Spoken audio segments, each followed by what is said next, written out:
Good day, everybody. I want to talk about why there's so few jobs today. The world's changed considerably over the last couple decades. There's a belief that the United States is not as competitive as other countries such as China and India. If materials were the same cost, the United States would not be as competitive because our cost of labor is so much more expensive.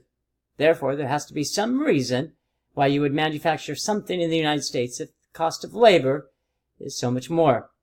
It could be that the United States is much more efficient, which means that they produce more goods with the same number of people, or that the quality's better.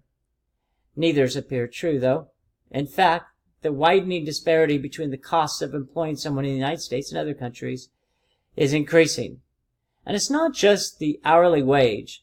Benefits are increasingly expensive, and a rising expense is regulations and the cost to match the regulations, and legal aspects, which include lawsuits by employees, class action lawsuits, and just general litigation that seems to be much more prominent in this country than other countries.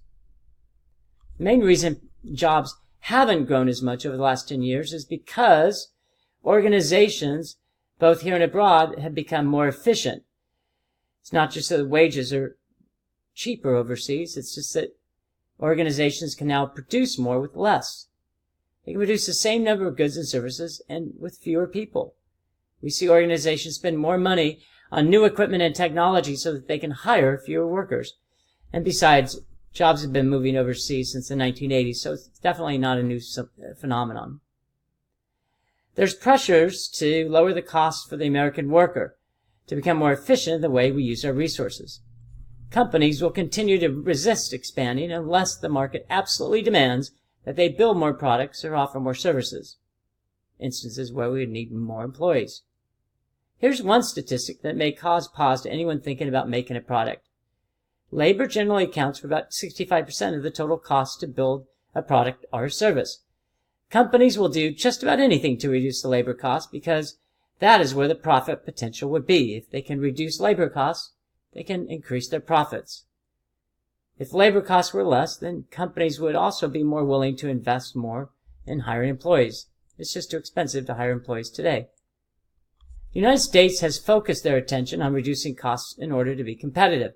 One recent statistic shows that retailers are able to sell 35% more goods and services per employee than 10 years ago. Example would include self-checkouts at the grocery store or internet purchases, which can be done online without the use of a live operator. In the latter case, you don't need a store for a customer to visit or salespeople. Southwest Airlines, for example, has used technology to reduce online purchase of plane tickets. As a result, 3 of its 9 customer service centers have been eliminated. They now fly more miles today than ever before, and with fewer employees per mile. It's a great way to raise productivity. We live in a world where full-time jobs are less prominent, temporary workers are more valued, and any mechanism to reduce costs will be sought.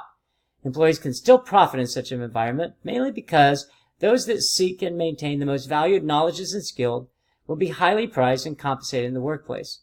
It does take more time and effort, but the rewards are certainly more prominent for those who ensure that they have the greatest skills to obtain the greatest jobs. Thanks, everybody. Have a great day.